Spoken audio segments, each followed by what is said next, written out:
They mocked him for staying silent, called him a broken toy soldier who couldn't handle real combat. But everything changed the moment he turned round and revealed what was inked across his spine. The entire barracks fell silent, because that wasn't just any tattoo. It was a symbol evidence that he had survived something so classified it officially never happened.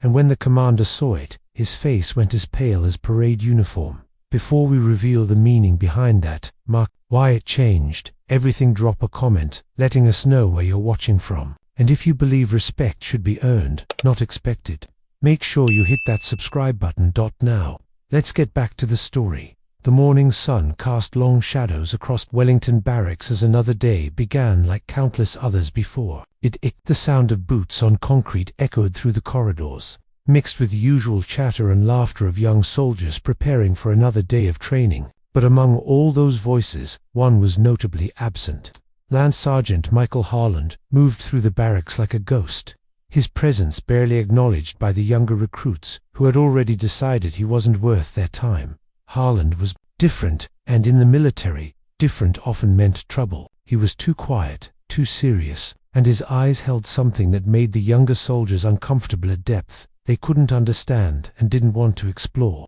While they joked and laughed about their weekend plans or complained about the food, Harland simply went about his duties with mechanical precision. His uniform was always perfect, his boots polished to a mirror shine, and his bunk area so organized it could have passed a general's inspection at any hour of the day or night. The recruits had noticed this obsessive attention to detail early on, but rather than recognizing it as the mark of an experienced soldier, they saw it as something to mock. They whispered behind his back, calling him robot for his emotionless demeanor, or ghost for the way he seemed to disappear into the background.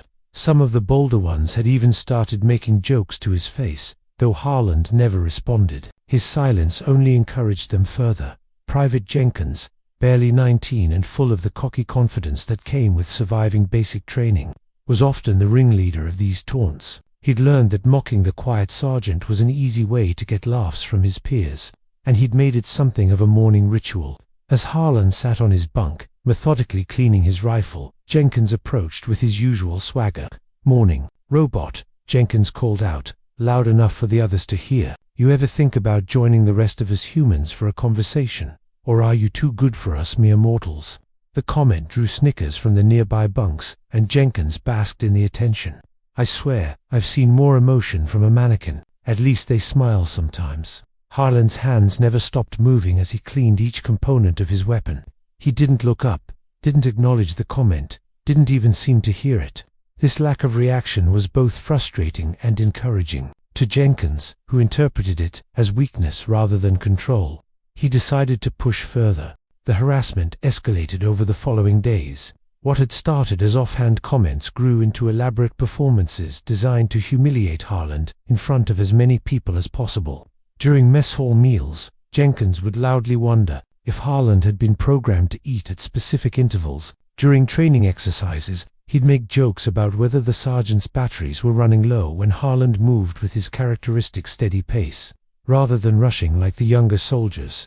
The other recruits began to join in, emboldened by Jenkins' apparent success in getting under Harland's skin, or what they assumed was getting under his skin. They created elaborate theories about his past, each more ridiculous than the last. Some suggested he'd been kicked out of his previous unit for being too boring.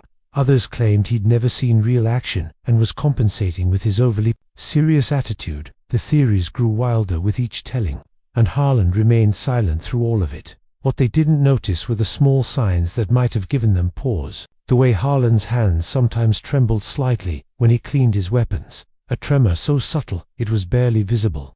The fact that he never slept past 0400 hours, often found sitting on the edge of his bunk staring at nothing in the pre-dawn darkness. The careful way he avoided certain topics of conversation, slipping away whenever the discussion turned to past deployments or combat experiences. Drill Sergeant Peterson had noticed these things, but Peterson was old-school military. He believed in letting soldiers work out their own problems unless they interfered with unit cohesion or mission readiness. Harland's work was exemplary, his conduct above reproach, and he never complained or caused trouble. If the man wanted to keep to himself, that was his business. Peterson had seen enough soldiers over the years to recognize that some carried heavier loads than others, and pushing them to open up before they were ready rarely ended well. But as the mockery continued and grew more public, Peterson began to worry. Not about Harland's ability to handle it, the man had clearly dealt with worse things in his life, but about what might happen if the situation reached a breaking point. Peterson had been around long enough to know that the quietest soldiers often had the most explosive stories, and something about Harland suggested depth that these young recruits were not prepared to encounter. The breaking point came on a Thursday morning, during what should have been a routine equipment inspection. Jenkins had been particularly creative in his taunts that day, doing an impression of Harland's silent, methodical movements, while the other recruits laughed. He'd even gone so far as to march in place with exaggerated robotic movements, drawing applause from his audience. Harland had endured it all with his usual stoic silence, but there was something different about his posture that morning. A tension that Peterson's experienced I caught immediately. The shower incident happened by pure chance, or perhaps it was inevitable given the trajectory the situation had been following. The communal showers at Wellington Barracks were typical military facilities, functional, utilitarian, and offering little privacy. Soldiers came and went at all hours, and it was common to encounter others during the daily routine of personal hygiene. Harland typically showered either very early in the morning or late at night, times when he was less likely to encounter the recruits who had made him their target. But on this particular evening, a problem with the hot water system had caused delays, and Harland found himself showering at the same time as several of the younger soldiers. He'd been careful to position himself in a corner stall, his back to the wall as much as possible, but the steam and the need to actually wash made complete concealment impossible. It was Private Carter, ironically one of the quieter members of Jenkins' group, who first glimpsed what lay beneath Harland's shirt. Carter had been reaching for his soap when he caught sight of Harland's back as the older soldier turned to rinse his hair. What he saw made him freeze completely, his eyes widening in shock. The tattoo wasn't like anything Carter had ever seen. It wasn't the typical military ink that many soldiers sported: deagles, unit patches, or motivational phrases. This was something else entirely. Dark, intricate, and somehow menacing, it covered most of Harland's upper back. The central image was an angular, geometric design that looked less like a tattoo and more like scar tissue. Around it, in precise Latin script, were the words "Nec aspera, terrent," not afraid of hardships. But it wasn't just the unusual design that made Carter stare. It was the way the tattoo seemed to interact with the scars that covered Harland's back and shoulders. Real scars, the kind that came from shrapnel and blade wounds, created a landscape of damaged flesh that the tattoo had been carefully designed to incorporate. The artwork and the scars were so perfectly integrated that it was impossible to tell where one ended and the other began. Jenkins, ever alert to opportunities for new material, noticed Carter's frozen state and followed his gaze. The smirk that had been forming on his lips died instantly when he saw what had captured Carter's attention. The shower room, which had been filled with the usual chatter and jokes, fell completely silent as one by one the other soldiers noticed what was happening. The silence stretched for what felt like an eternity, but was probably only seconds.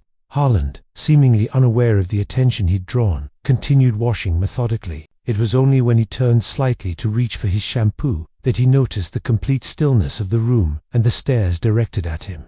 For the first time since arriving at Wellington Barracks, Harland's expression changed, not to anger or embarrassment, but to something far more unsettling: cold, calculating assessment of the situation. His eyes swept across the faces of the young soldiers, reading their expressions with the kind of tactical awareness that came from years of evaluating threats in hostile environments. The aftermath of the shower incident was immediate and profound. Word spread through the barracks with the speed that only military gossip could achieve, but it wasn't the usual crude jokes or exaggerated stories. This was different. The soldiers, who had seen Harland's tattoo, spoke in hushed tones, describing not just what they'd seen, but the feeling it had given them, the sense that they'd glimpsed something they weren't meant to see, something dangerous. Jenkins, for the first time since Harland's arrival, found himself at a loss for words. The usual arsenal of jokes and taunts seemed suddenly inadequate and potentially dangerous. The other soldiers looked to him for guidance, being the one leading the charge against the quiet sergeant, but Jenkins was experiencing his own crisis of confidence. The tattoo had changed everything, and he didn't know how to process what he'd seen. Drill Sergeant Peterson heard about the incident within an hour, as news like this always reached the senior non-commissioned officers quickly. Unlike the confused and frightened reactions of the younger soldiers, Peterson's response was one of grim recognition. He'd served long enough and in enough different units to recognize the significance of what had been revealed, even if he didn't know the specific details. That evening, Peterson made a decision that would reshape the entire dynamic of the unit. Instead of letting the situation fester and grow into something potentially explosive, he called for an emergency formation. The entire company was assembled in the main briefing room, with Harland noticeably absent. The soldiers filed in with unusual quiet, the typical pre-briefing chatter replaced by nervous whispers and speculative glances. Peterson stood at the front of the room, his weathered face more serious than the soldiers had ever seen it. He waited until the room was completely silent before beginning to speak, his voice carrying the weight of decades of military experience. "Some of you think you saw something interesting today," Peterson began, his eyes scanning the faces before him. "Some of you think you've got some new material for your little comedy routines. Let me save you some time and embarrassment. You don't." The room was so quiet that the soldiers could hear the ventilation system humming overhead. Peterson continued, his tone growing more grave with each word. "That man you've been treating like your personal entertainment has been places and done things that most of you can't even imagine. That ink on his back isn't decoration, it's a memorial. And before you start running your mouths about what you think you know, let me tell you what you're really looking at." Peterson's revelation began with a history lesson that none of the soldiers had expected. He spoke of units that didn't appear on official organizational charts, missions that never made it into after-action reports, and soldiers who served their country in ways that could never be publicly acknowledged. The room remained absolutely silent as Peterson painted a picture of a shadow world that existed parallel to the regular military structure.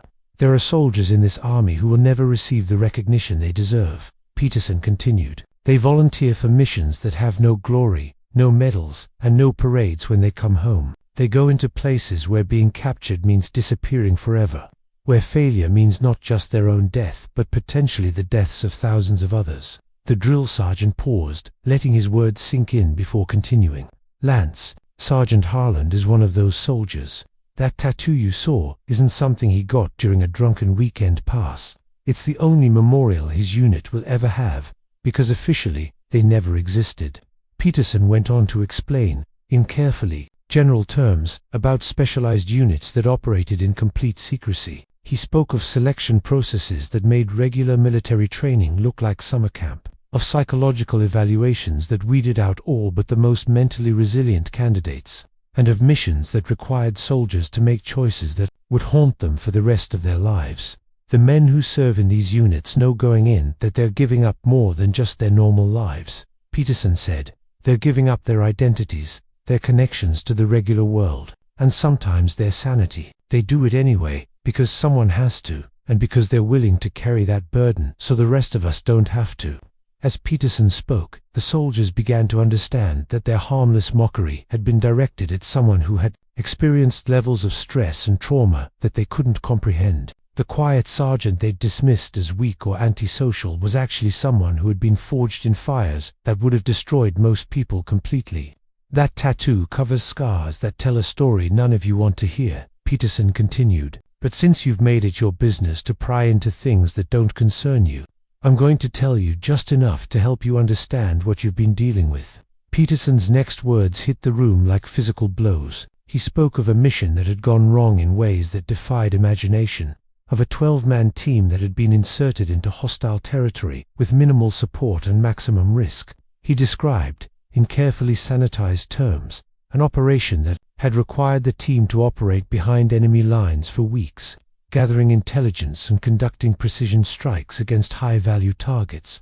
The story that Peterson told was both more and less than the complete truth. He couldn't reveal specific locations, dates, or operational details, but he could paint a picture that would help these young soldiers understand what they had been mocking. He spoke of mountains and desert canyons, of night vision goggles and suppressed weapons, of an operation that had started as routine intelligence gathering and escalated into something much more dangerous. 12 men went into those mountains, Peterson said, his voice dropping to barely above a whisper. 3 came out. Lance Sergeant Harland carried 2 of his wounded teammates on his shoulders for 6 miles through enemy territory, under fire, with a dislocated shoulder and a concussion from an IED blast. The silence in the room was now absolute. Even the ventilation system seemed to have quieted, as if the building itself was listening to Peterson's words. The soldiers sat motionless, finally beginning to understand the magnitude of their misjudgment. Peterson continued with details that made the soldiers uncomfortable in their seats.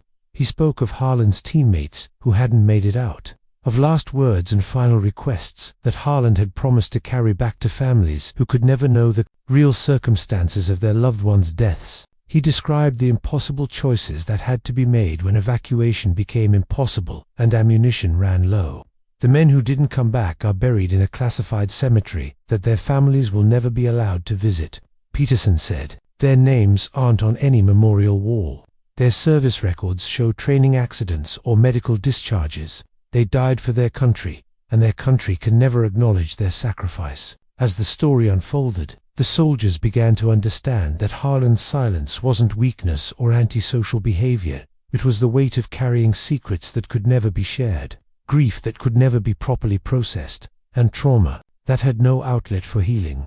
Every joke they'd made, every taunt they'd directed at him, had been salt in wounds that were still bleeding years after the events that caused them.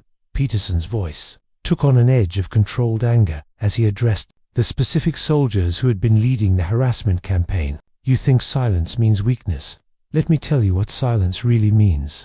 It means having the discipline to keep your mouth shut when everything inside you is screaming. It means carrying the weight of 9 dead friends and never being able to tell anyone how they really died. It means waking up every night for years, hearing their voices calling for help, and knowing you were the one who had to decide which ones to save and which ones to leave behind. The drill sergeant let that image settle in the soldiers' minds. Before continuing, Lance Sergeant Harland has killed more enemy fighters than most of you have ever seen in movies. He's been in more firefights than some entire units experience in multiple deployments, and he's done it all while carrying the knowledge that none of his achievements can ever be officially recognized.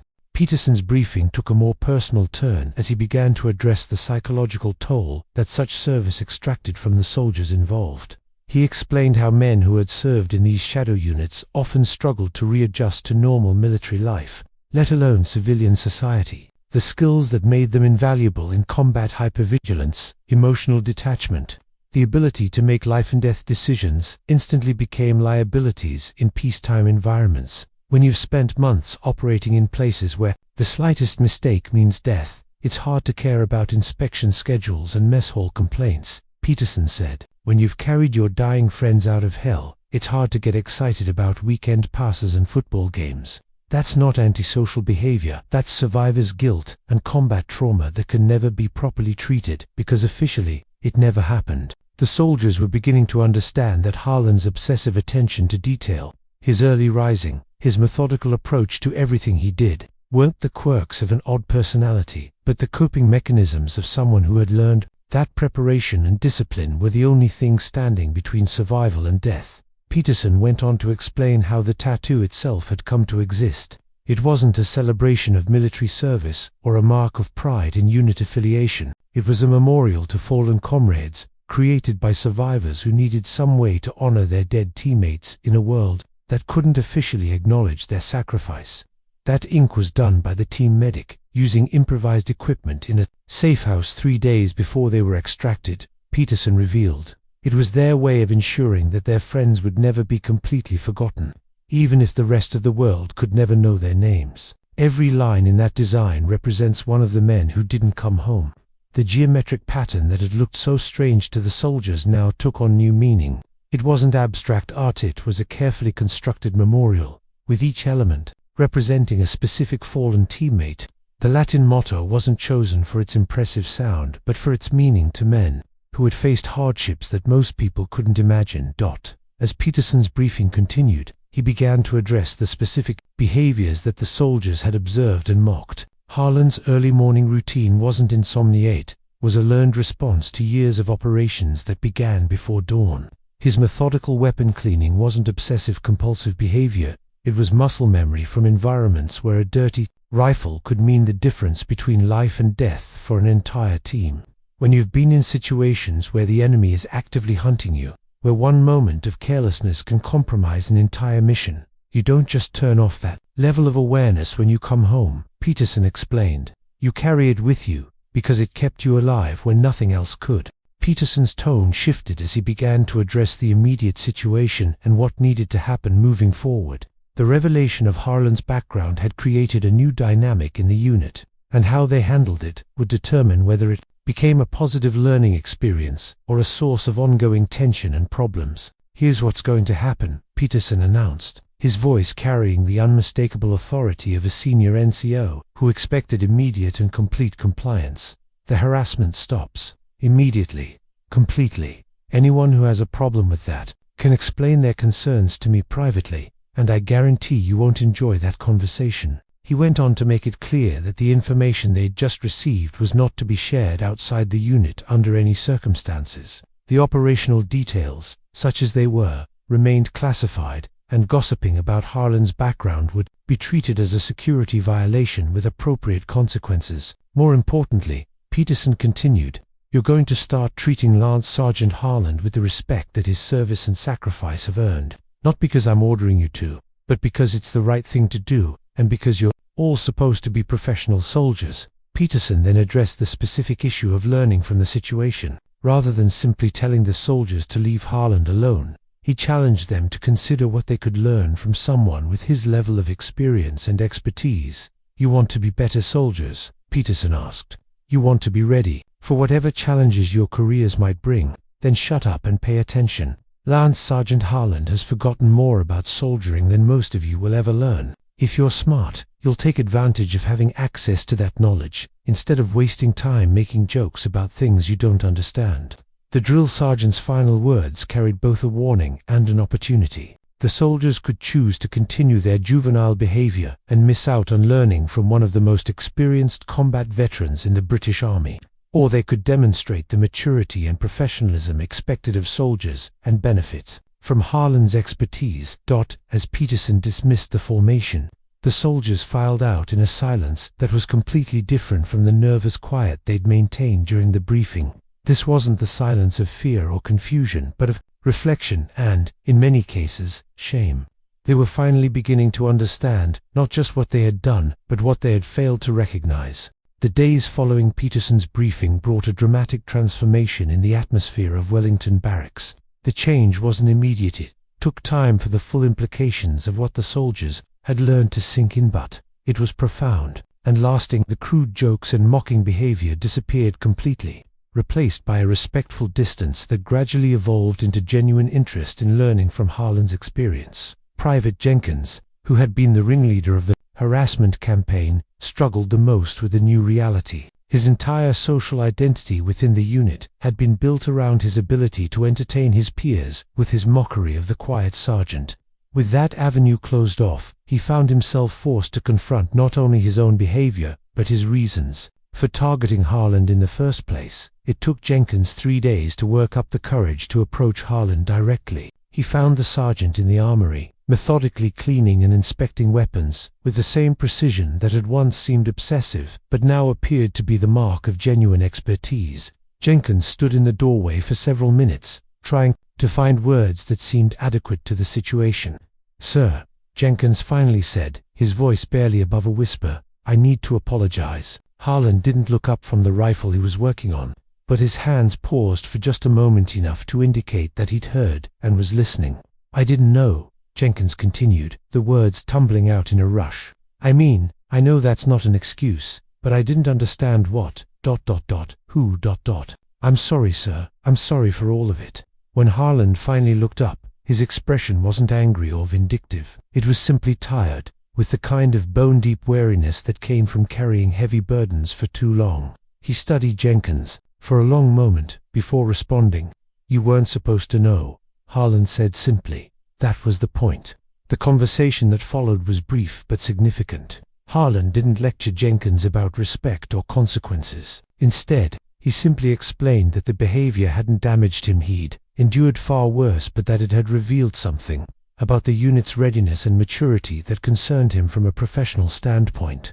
Good soldiers don't waste time on things that don't matter, Harland told Jenkins. They focus on what's important, taking care of their equipment, taking care of their teammates, and being ready for whatever comes next. Everything else is just noise.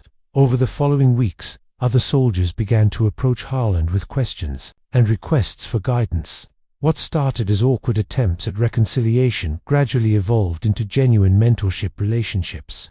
Harland, for his part, seemed to respond positively to the change in atmosphere, becoming gradually more involved in training activities and offering advice when asked. The transformation of the unit's culture became most evident during training exercises. Harland's involvement changed the entire character of these events, from routine drills into intensive learning experiences. His approach to training was fundamentally different from what the soldiers had experienced before, more focused on practical skills and real-world applications rather than parade ground precision. During a night patrol exercise, Harland demonstrated techniques for moving silently through different types of terrain, skills that the soldiers hadn't even known existed. He showed them how to read the landscape for signs of disturbance, how to identify safe routes through potentially hostile areas, and how to communicate using hand signals that were far more sophisticated than anything they'd learned in basic training. "You move like you're on a parade ground," Harland observed during one exercise, addressing a soldier who was having trouble with stealth techniques. "Out there, moving like that gets people killed. Your boots, your equipment, even your breathing, everything makes noise if you don't control it." The soldiers began to understand that there was an entire level of military expertise that they had never been exposed to, skills that went far beyond the basics of marksmanship and drill movements. Harland's training focused on survival in hostile environments, on thinking tactically rather than just following orders, and on developing the kind of situational awareness that could mean the difference between success and failure in real combat situations. What impressed the soldiers most was Harland's ability to make complex tactical concepts understandable and applicable. He didn't just demonstrate techniques. He explained the reasoning behind them and helped the soldiers understand how to adapt them to different situations. His teaching style was patient but demanding, with high standards but clear explanations of how to meet them. The impact on unit performance was dramatic and immediate. The soldiers' scores on training evaluations improved significantly, but more importantly, their confidence and competence in practical military skills showed marked advancement. They began to carry themselves differently, with the kind of quiet professionalism that comes from genuine competence rather than superficial bravado. Drill Sergeant Peterson observed these changes with satisfaction, but wasn't surprised by them. He'd seen enough experienced combat veterans to know that the good ones, when given the opportunity, were natural teachers and mentors. The key had been creating an environment where Harland felt comfortable sharing his knowledge rather than protecting himself from harassment.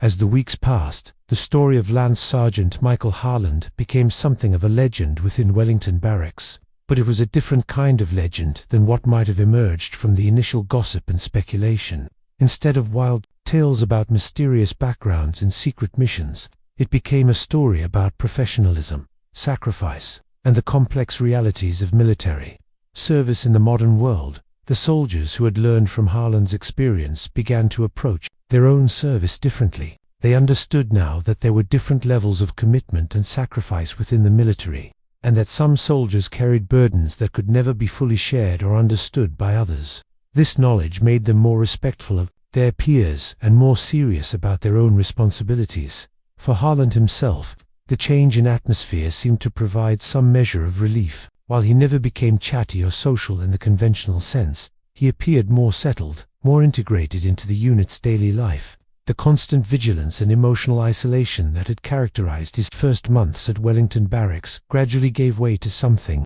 approaching normal interaction with his fellow soldiers. The tattoo that had started the entire transformation remained hidden beneath his uniform, but its significance had changed. It was no longer a secret to be guarded, but a memorial that had been properly acknowledged and honored.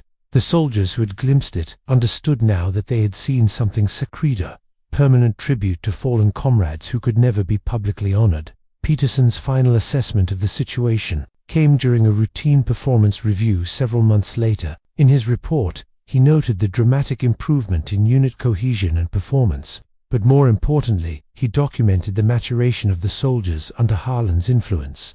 They had learned lessons about respect, professionalism, and the true meaning of military service that would serve them well throughout their careers. The mocking that had once filled the barracks was replaced by purposeful training and genuine camaraderie. The soldiers had learned that true strength wasn't found in making others feel small, but in becoming worthy of the uniform they wore, and the trust placed in them by their country and their teammates. Lance Sergeant Michael Harland continued to serve with the same quiet professionalism that had always characterized his approach to military life. But now, instead of being an outsider, enduring harassment, he was a respected mentor, helping to shape the next generation of soldiers. The scars he carried, both visible and invisible, had become not just personal burdens, but sources of wisdom that he could share with others. In the end, the story of the mocked soldier who became a mentor was really a story about the power of understanding and respect to transform not just individuals but entire communities. It was a reminder that every person has a story, and that story deserves to be heard and honored rather than dismissed and mocked. The young soldiers of Wellington Barracks learned this lesson in a way they would never forget, and they became better soldiers and better people because of it.